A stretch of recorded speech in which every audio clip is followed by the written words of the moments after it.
Di era yang ditandai oleh inovasi cepat dan volatilitas pasar, memahami bagaimana produk, bisnis, dan organisasi berkembang, beradaptasi, atau gagal menjadi semakin penting. Untuk menavigasi kompleksitas ini, Muhammad Haitan Rahman memperkenalkan Cycle Framework, sebuah model komprehensif dan terstruktur yang memetakan seluruh siklus hidup sebuah entitas, dari konsepsi hingga transformasi. Kerangka kerja ini, yang berakar pada pemikiran praktis dan strategis, menyajikan perjalanan 5 fase: konsep, yield, create, launch, dan FOV. Setiap fase berfungsi bukan sebagai langkah satu kali, tetapi sebagai bagian dari siklus pembelajaran, adaptasi, dan pertumbuhan yang berkelanjutan, memberikan organisasi metode yang dapat diulang untuk tetap tangguh dan relevan di dunia yang terus berubah.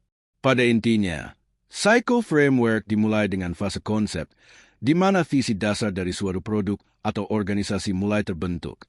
Ini bukan sekadar memiliki ide, tetapi tentang merumuskan respons strategis yang cermat terhadap suatu masalah atau peluang yang teridentifikasi.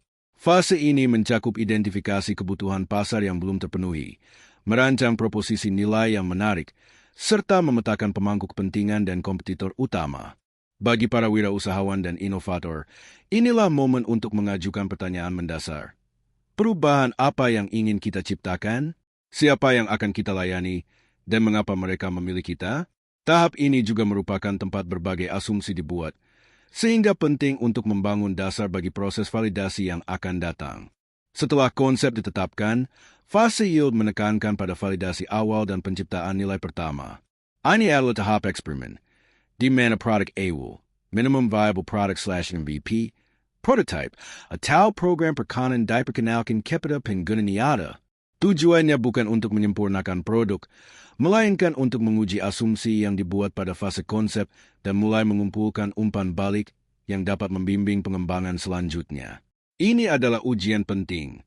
Apakah orang memahami dan menginginkan apa yang kita tawarkan? Jawabannya, yang berasal dari pola penggunaan, wawancara pelanggan, dan data performa awal, menentukan apakah harus dilanjutkan, berputar arah, pivot, atau dihentikan. Melewatkan tahap ini atau mengabaikan umpan baliknya bisa menyebabkan kegagalan besar saat peluncuran skala penuh karena kurangnya kebutuhan pasar yang nyata. Jika produk terbukti layak, fase kreatif dimulai. Ini adalah tahap membangun dan mempersiapkan skala, di mana MVP berkembang menjadi solusi yang sepenuhnya dikembangkan dan siap untuk pasar yang lebih luas. Fase ini melibatkan penyempurnaan produk inti, pembangunan sistem internal dan proses kerja, pembentukan tim yang solid, serta menyiapkan infrastruktur operasional untuk pertumbuhan. Fokusnya berpindah dari kemungkinan ke eksekusi.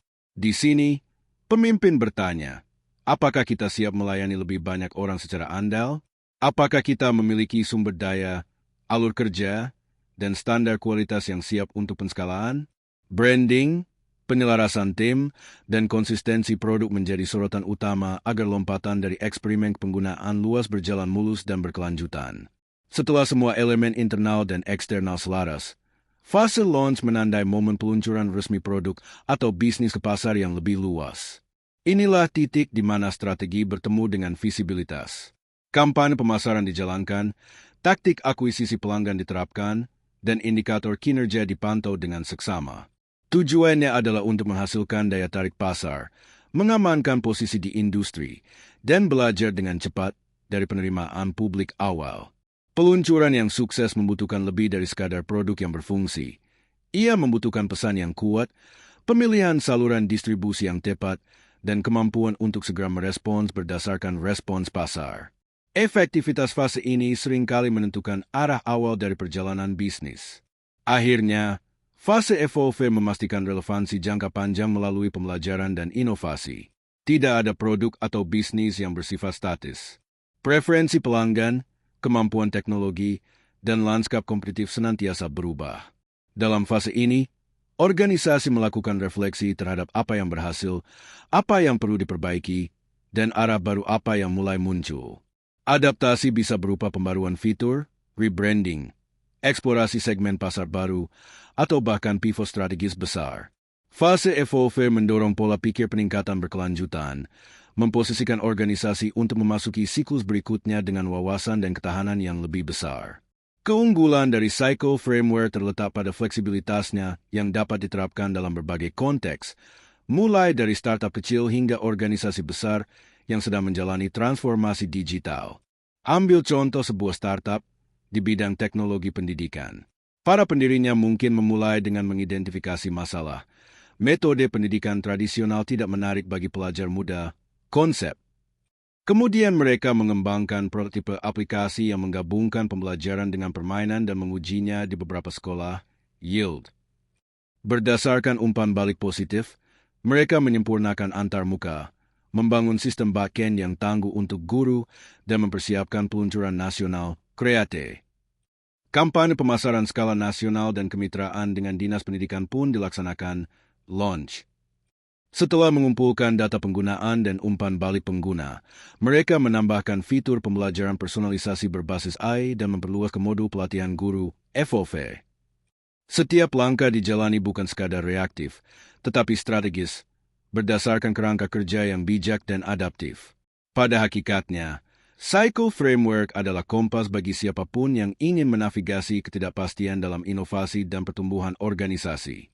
Framework ini membingkai kesuksesan bukan sebagai tujuan akhir yang linear, tetapi sebagai perjalanan yang berulang. Penyelidikan, validasi, penciptaan, peluncuran, dan reinvensi. Dengan menyelaraskan tim di sekitar 5 tahap dinamis ini, framework ini mendorong kejernihan strategi, kesiapan operasional, dan kelincahan untuk beradaptasi ketika perubahan datang. Bagi siapapun yang berkomitmen untuk membangun solusi yang berkelanjutan dan organisasi yang mampu berevolusi, Psycho bukan hanya metode, ia adalah pola pikir.